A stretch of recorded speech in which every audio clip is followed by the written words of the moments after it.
Welcome to Advanced Practice, where we brew together excellence in mental health practice.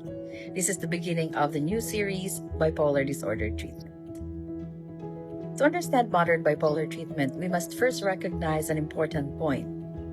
For most of psychiatric history, bipolar disorder was not treated with the aim of recovery, but rather for controlling symptoms.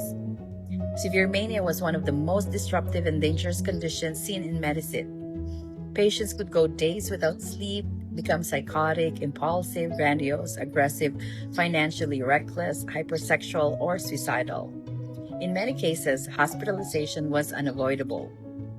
And because psychiatry had very few effective treatments available, management was often centered around sedation.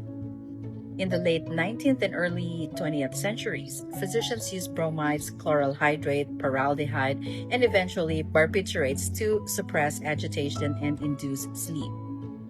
Then came the institutional era. Patients with severe recurrent mood disorders were often admitted for prolonged periods, sometimes for months or years. Treatment focused on structure, sleep, routine, and behavioral containment.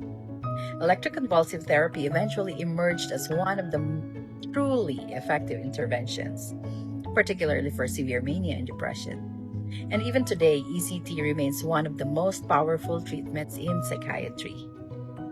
But the real turning point came in the late 1940s when an Australian psychiatrist observed that lithium appeared to calm manic behavior in his patients. Over time, lithium became the first medication shown to meaningfully reduce manic episodes and help prevent relapse. For the first time, bipolar disorder was no longer viewed purely as a condition requiring sedation or institutional management. And lithium did something else that made it unique. It appeared to reduce suicide risk, and even decades later, lithium remains one of the few psychiatric medications consistently associated with anti-suicidal effects. But lithium was not simple.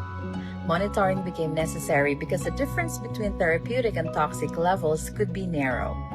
Clinicians had to watch kidney function, thyroid function, hydration status, and drug interactions.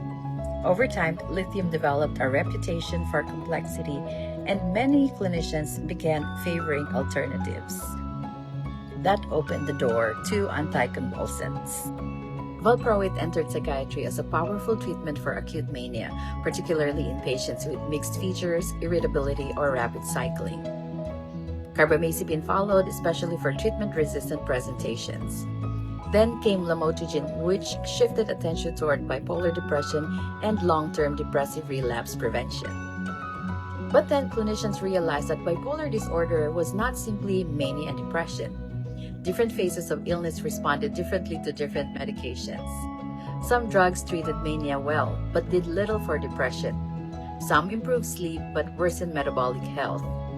Others controlled symptoms, but impaired cognition. Then came the second generation of antipsychotics.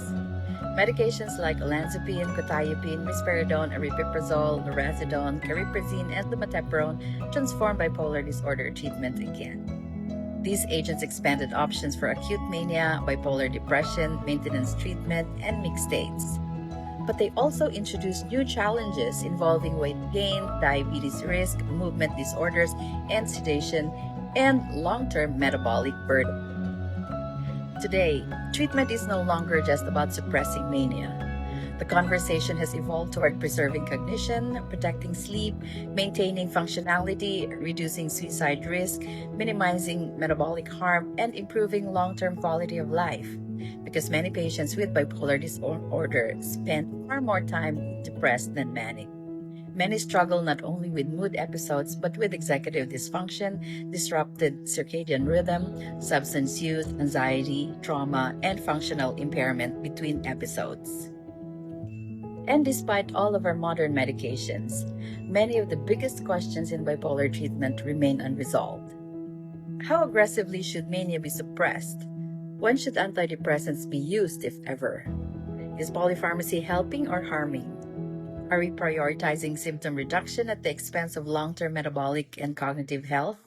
In the next episode, we will focus on medication that changed bipolar treatment forever: lithium. its history, mechanisms, clinical realities, controversies, and why many experts still consider it one of the most important drugs in psychiatry. Thank you for joining us on Advanced Practice. See you next time.